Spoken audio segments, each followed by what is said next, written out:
Good morning, Morgan. Good morning. How are you this morning? I'm awesome. Feel good? Feel good. Excellent. What do we got here? This is our, oh my dear Lord. Right on the money. Look at the color of that. Yeah, it looks pretty good, doesn't it? I think it looks really good. Yeah. I'll bet you the viscosity is. So what? We're just joking, friends. We're being silly, but I will tell you something. Okay. What this is, and I've been doing it for years. It's 1540. So, Morgan, how long you been dumping oil out of vehicles and working on vehicles? Just I've been working on vehicles for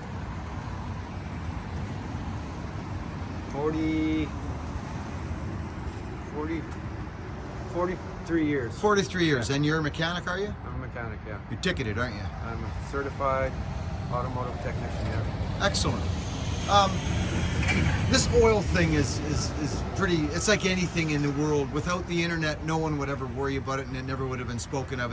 People just would have poured oil in their vehicles and carried on with life. Yeah. But now that the internet's a thing, and everybody has to have a, an opinion and a say, and that's wonderful. I think that's incredible, and it helps in many ways. But would you say in your history so far that a very common thing for most vehicles, like 1030 has been a very common oil for most vehicles? Yeah. It's more so 530 nowadays in a lot of cars. So that's Honda. I know Honda runs a 530. Yeah. Is that a thinner oil? Well, I'm not a scientist. I don't really know, but I think the way I understand it is a multi-viscosity oil, like 530. So the 5 means it's going to act like a 5-weight oil when it's cold, and when it's hot, it's going to act like a 30-weight oil. Interesting. But hot 30-weight oil is like a cold, kind of the consistency of a cold 5-weight, so it kind of yes. evens it out Sure. across the operating zone, right? Sure. That's the way I understand it. I might be wrong, but Yeah, no, I appreciate your humility on that. But it's just, I've been running clapped out old vehicles my whole life. I've never had, mind you, we have had new vehicles because of my wife. She was the one that needed a new vehicle, especially when we started having kids. But I guess for me, we just experienced something, both of us, on this journey with this truck. we did. Yeah. What did you drop in this oil at your place when we left? 1030. I don't know what brand it was, but it was 1030. It was brand new 1030 oil. It was Havoline or something like that. I think it was, yeah. Okay. Now, what we experienced, friends, in this vehicle, and I'll turn this camera around now, is under, say,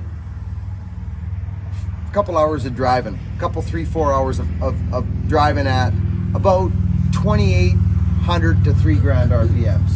Yeah. Driving hot, in hot weather. Sustained driving over a long period of time. Sustained driving over long periods of time. And then what we would do was when it was time to take a pee stop, of course, we'd just pull over and do our thing. But we noticed a bit of valve train noise. Yeah. A clack, for lack of a better word. But not a clack, more of just It just sounded tapping like noise. Yeah, it didn't sound horrible. It was notable. Like It was not there when it was cold. no. Okay? So we get to the Ward's house. And I say, because I didn't tell Morgan I wanted. When we did that, he just had the oil, we dumped it in, we cleaned it. But when we got to the Ward's, I says, have you guys got the 1540? I've been running it in my vehicles for many, many years. Many years. And that's an old logger thing from a friend of mine. A mechanic. A heavy-duty mechanic who runs. He's actually one of the best. He is the best cat skinner around where we're at. Mr. Dougie Heathcote. I think you're the fellow that turned me on to that. Bill Heathcote, pardon me, Billy. Anyways, I'm rambling. We noticed under the same conditions, the clack's gone. It's gone. Absolutely, totally gone. Like gone. Yeah. Yeah. So Morgan, being an engine man, and myself, I'm very, I'm concerned about the vehicle. I'm always listening. Always. That's just how it goes when you own old vehicles. So we both kind of looked at each other like, huh?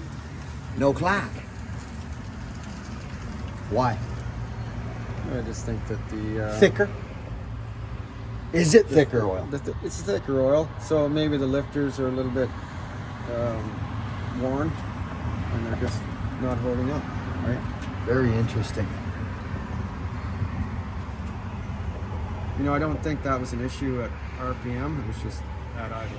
It was at Because idle. if it was at RPM, this engine would not be running. Oh yeah, no, it's not at idle. This thing is, So friends. This motor, it's new. It's new. You guys followed along. You remember what happened with Dixon and Fraser? Bless your soul and your whole crew, Ryan. You are a heck of a man. A testitute to you and your crew again, friends.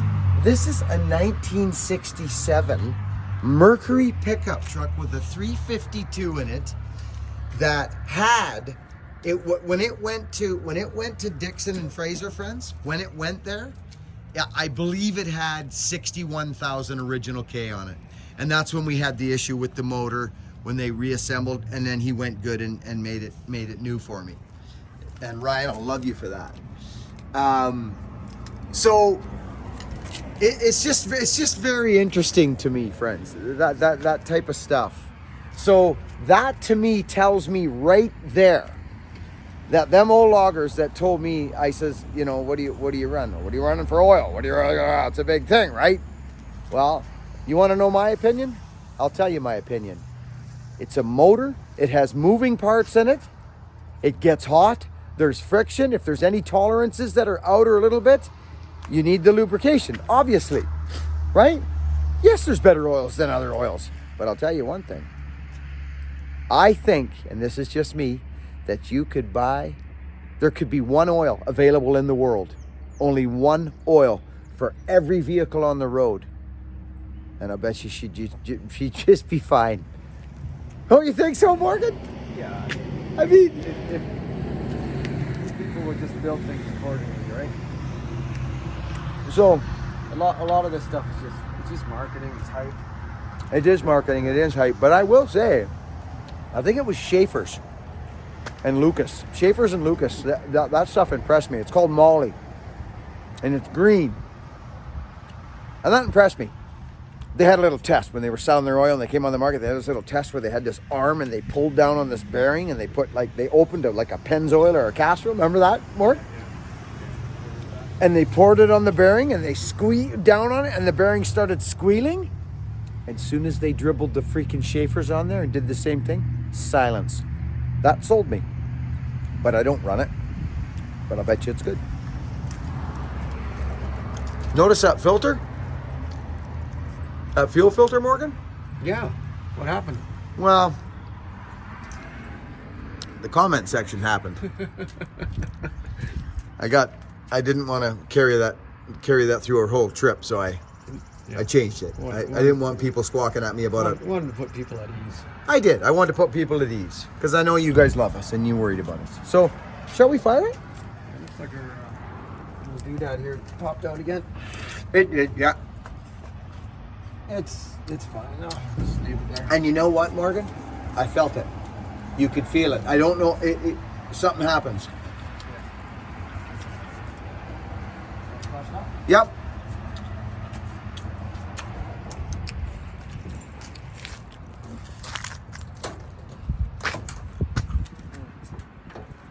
Close the door. Yeah.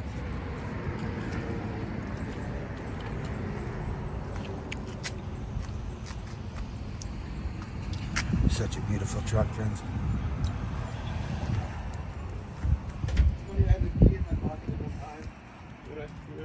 Oh yes, yes. So we don't have the choke set right, friends. It's at a place where we're fine with it. We just nurse it for like 30 seconds to a minute and then it idles on its own.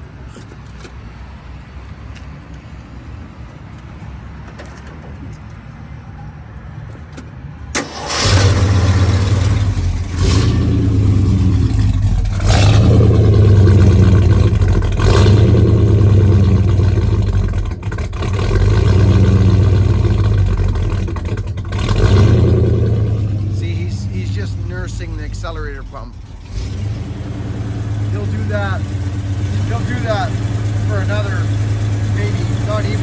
probably going to hang on to itself pretty quickly here, and you'll have a split off, and then it's fine. It's actually almost there.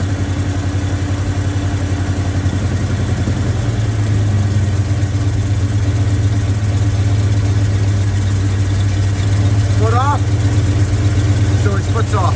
There we go. Hi. So there you go. So we've got kind of a high idle thing happening. Listen to it.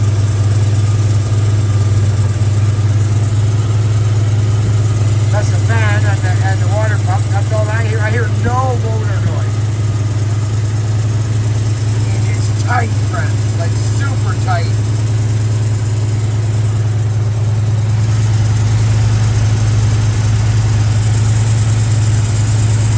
We have a little teeny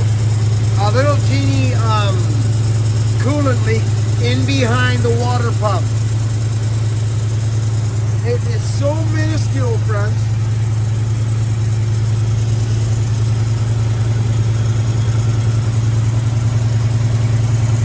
So minuscule. Yeah, it's still above the tube. It's still above the what do you call pins? Tubes. Still above the tubes.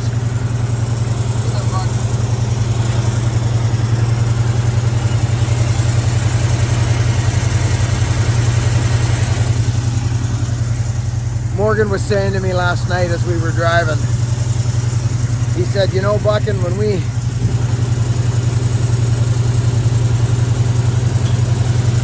that's it, cup of water. Anyways, he says to me, Buckin, you know, when we first jumped in this vehicle, he knew he was in an old truck, and he, you know, it's a different feel, it's a different experience. You're in an old vehicle. But just last night he says to me, Buckin, it feels like we're in like a solid new vehicle. Driving down the road. It's crazy.